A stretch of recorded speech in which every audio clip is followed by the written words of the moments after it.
弟兄姊妹平安，今天是2026年的3月10号。今天的经文是诗篇81篇，创世纪29章第1节到14节，哥林多前书第10章第1节到第4节。今天要跟大家分享的主题是涌泉。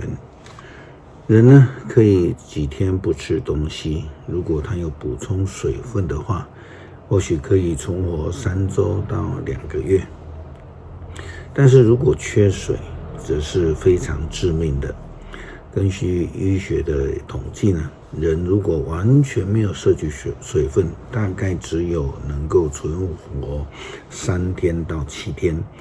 如果遇到非常炎热干旱的天候地区呢，3天可能就已经有生命危险了。由此可见，水与人的生命是息息相关的。根据圣经的记载，以色列人出埃及的过程当中，有3次非常严重缺水的一个危机。第一次的记载是在出埃及记15章22节到25节，他们虽然有水可以喝，却是苦水。上帝就要摩西丢一根树枝在水里，水就变甜了。据说那种木头叫做辣木。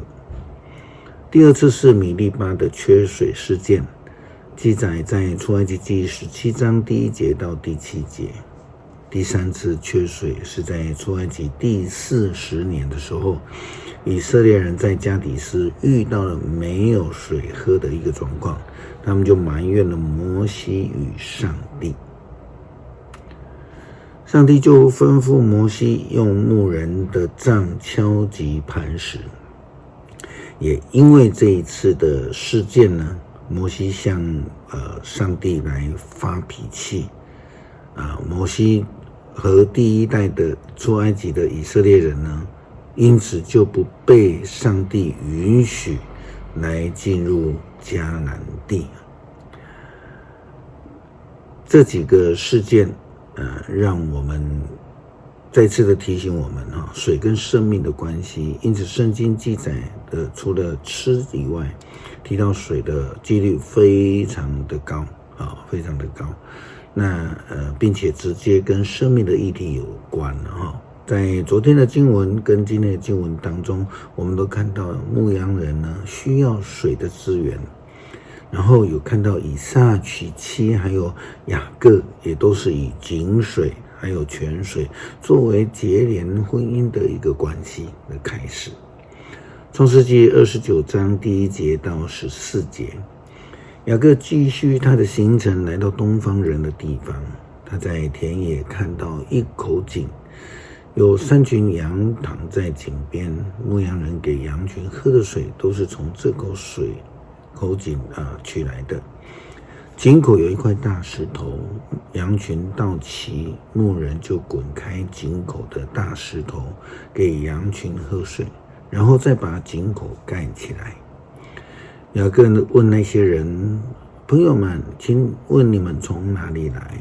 他们说，我们从哈兰来。他说，你们认识拿鹤的孙子拉班吗？他们回答，我们认识他。雅各又问，他好吗？他们回答，他很好。你看，他的女儿雷杰领着羊群走过来了。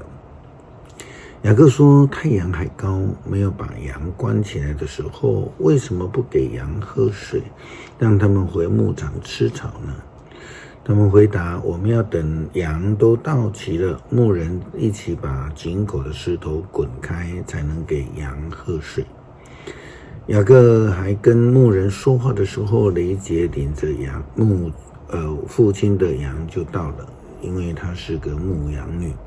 雅各一看到雷杰和舅舅拉班的羊群，就去滚开井口的那一块石头给羊喝水，然后他就亲了雷杰，激动地哭了起来。他告诉雷杰，我是你爸爸的外甥，是利百加的儿子。雷杰就跑回去告诉他父亲。拉班一听见外甥雅各来了，就跑去迎接他，拥抱他，亲他，带到他家里。雅各把一切的经过都告诉了拉班。拉班说，你真是我的骨肉之亲。雅各就在那里住了1个月。肉体上所需要的水可以影响一个人的生命，但是就信仰的角度来看，能够领受耶稣基督那喝了永不再渴的活泉，才是基督徒生命的一个目标。保罗在给哥林多教会书信的当中也这样提到，哥林多前书第10章第1节到第4节这样说道：弟兄姐妹们，我要你们记得我们祖宗跟随摩西在旷野所经过的事，他们都在云彩的保护之下平安地过了红海，在云中，在海里，他们都受洗归于摩西，他们都吃了一样的灵粮，喝了一样的灵泉，这泉是从跟他们同行的属灵磐石上涌流出来的，那磐石就是基督，那涌泉就是从磐石基督而出，就如同约翰福音第3章16节到17节所说的，相信耶稣基督的人就必得着永生一样。